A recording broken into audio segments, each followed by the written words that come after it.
A glândula pineal, também chamada de glândula epífise, é uma estrutura do tamanho de uma ervilha localizada numa região mais interna do nosso cérebro. Apesar de anos de estudos e achados neurocientíficos, ainda tem muita gente que afirma que essa glândula mediaria processos espirituais, processos místicos e que seria inclusive o chamado terceiro olho, que nos forneceria uma mudança de perspectiva sobre o entendimento do mundo. No vídeo de hoje nós vamos falar sobre a glândula pineal e apontaremos o que as evidências científicas dizem sobre essa estrutura. E se você não me conhece, eu sou Alberto Delísolo, professor de psicologia, e nesse canal a gente fala de neurociência, filosofia e psicologia baseada em evidências. Então se você gosta de vídeos como esse, já clica agora no gostei. Você não imagina como que é desafiador criar esse tipo de conteúdo aqui no YouTube. Então, clica no gostei, não custa nada e é uma forma de você mostrar para o algoritmo que esse nosso conteúdo é relevante. Se você pesquisar no Google ou no YouTube o termo glândula pineal, você tem grandes chances de encontrar vídeos e textos que falam sobre uma suposta importância espiritual dessa glândula, principalmente se o termo for seguido por um complemento como terceiro olho ou mediunidade. Muitos desses conteúdos ensinam que é possível abrir o terceiro olho e baseiam seus argumentos até mesmo em práticas de religiões orientais bem antigas. Essa retomada a práticas espirituais de milênios atrás é uma maneira de fornecer suporte à argumentação por meio de apelo à antiguidade. A lógica é a seguinte: se povos de diferentes locais, diferentes eras, veneravam o terceiro olho, que traria um sexto sentido ao seu portador, então deve ser verdade isso aí. Em geral, a explicação do porquê a glândula da pineal permite feitos místicos varia de quem está explicando, mas quase sempre o raciocínio é o mesmo.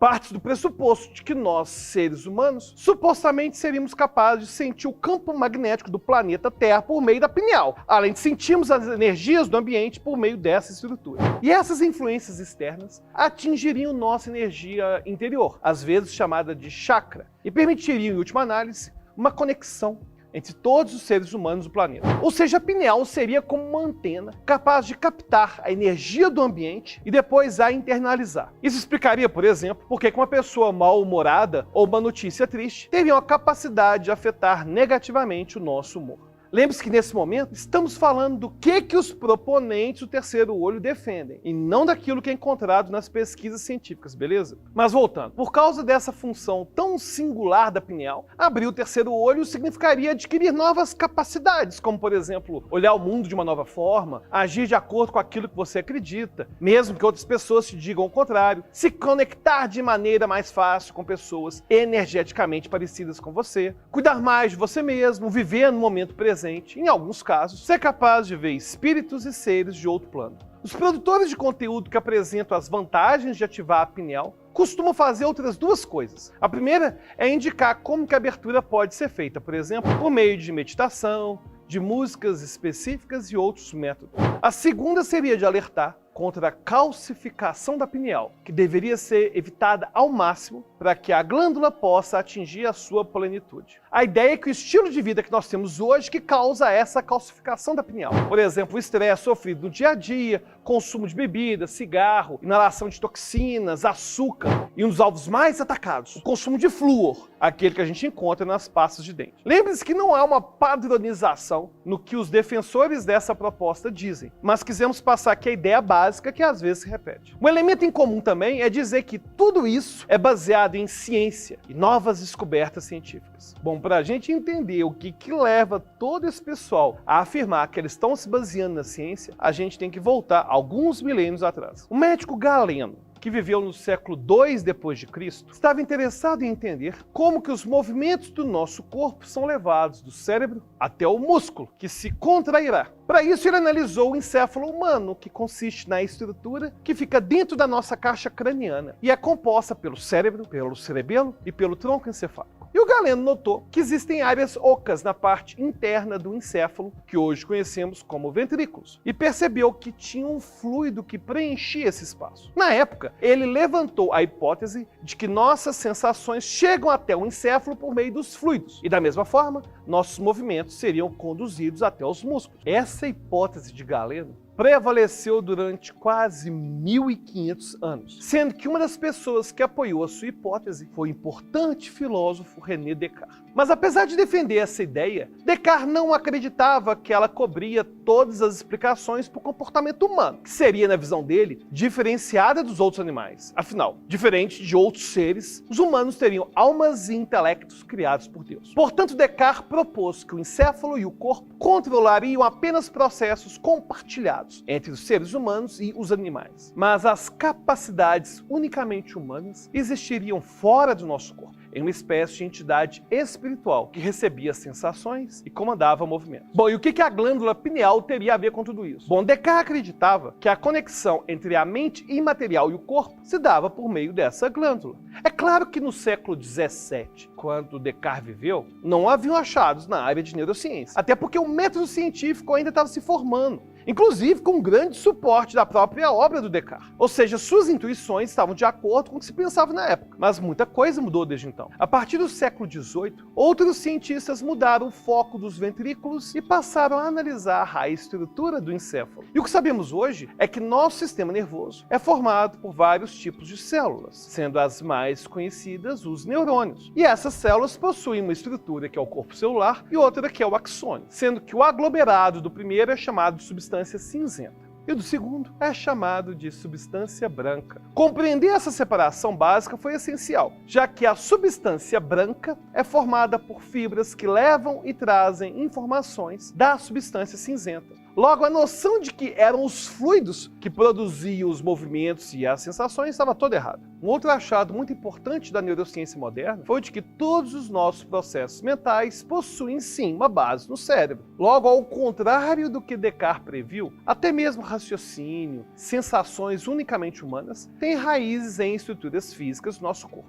E dessa forma, não é necessário que haja uma estrutura no encéfalo totalmente dedicada a essa interação mente-corpo. Aliás, o contraponto entre o dualismo cartesiano corpo-mente e a visão atual da neurociência é muito bem explorado no livro O Erro de Descartes, do neurocientista português Antônio Damasio. Mas voltando ao nosso tema, as propostas sobre a glândula pineal que se iniciaram em Descartes foram totalmente modificadas, distorcidas e unidas a ideias místicas. E o destaque aqui vai para Helena Blavatsky, fundadora da doutrina mística de teosofia, que no final do século XIX concluiu que a glândula pineal descoberta pelos anatomistas seria o terceiro olho, que é conhecido pelos hindus como olho de Shiva. A ideia era que essa glândula era um vestígio do órgão de visão espiritual. E essa proposta se popularizou e encontra ecos até hoje. Inclusive, quando esse entendimento é misturado às hipóteses de Descartes e a outros achados atuais, não é incomum que as pessoas digam que a função espiritual da pineal já teria sido confirmada pela ciência. Bom, mas afinal, o que a ciência realmente sabe sobre essa tal glândula pineal? Bom, atualmente sabemos que uma das principais funções da pineal é a produção do hormônio de melatonina. A melatonina está relacionada com a regulação do sono, sendo que a sua produção é estimulada pelo escuro e é inibida pela luz. Isso é feito de maneira indireta, já que, de forma simplificada, a retina detecta a luz, conduz essa informação para um grupo de neurônios chamado de núcleo supraquiasmático, e esse último passa a informação para a pineal, que vai reduzir a produção de melatonina. Ou seja, ela ajuda a regular o que é chamado de ciclo circadiano, que se trata da variação das funções fisiológicas que acontecem dentro do período de 24 horas. Nesse ponto, vale citar que em alguns animais, como espécies de peixes, répteis e anfíbios, o órgão equivalente da pineal se localiza abaixo da pele, e não no interior do encéfalo, de tal forma que ele recebe a informação da ausência ou da presença de luz diretamente. E por isso, nesses animais, a estrutura é chamada de terceiro olho. Note que há uma diferença grande entre essa alcunha que a região recebe e a concepção espiritual de terceiro olho. Bom, mas voltando à indução do sono, já deu para perceber que a pineal tem um papel central para o nosso bem-estar, já que o sono tem um impacto importantíssimo na nossa saúde. E a ausência dele no longo prazo pode trazer vários efeitos negativos. Além disso, vale ressaltar que a pineal tem ainda outros papéis. Inclusive, ela cumpre uma função importante no comportamento sexual de alguns animais, principalmente daqueles que se reproduzem de forma sazonal. E ela também possui forte envolvimento na hibernação dos animais. Esses achados, aliás, ajudam a contradizer a informação errada de que a pineal seria uma estrutura exclusiva de seres humanos. Mas nesse ponto alguém poderia perguntar, se a pineal não exerce a função mística do chamado terceiro olho, o que explicaria os relatos de mudança nas vidas de tantas pessoas. Afinal, muitas pessoas atribuem as modificações comportamentais à abertura da pineal e às práticas para abrir a pineal. A verdade é que, se observarmos bem, muitas das práticas sugeridas para abrir o terceiro olho, ou muitas das consequências que seriam resultantes disso, são ações saudáveis para o nosso bem-estar que independem de uma suposta ação mística da pineal.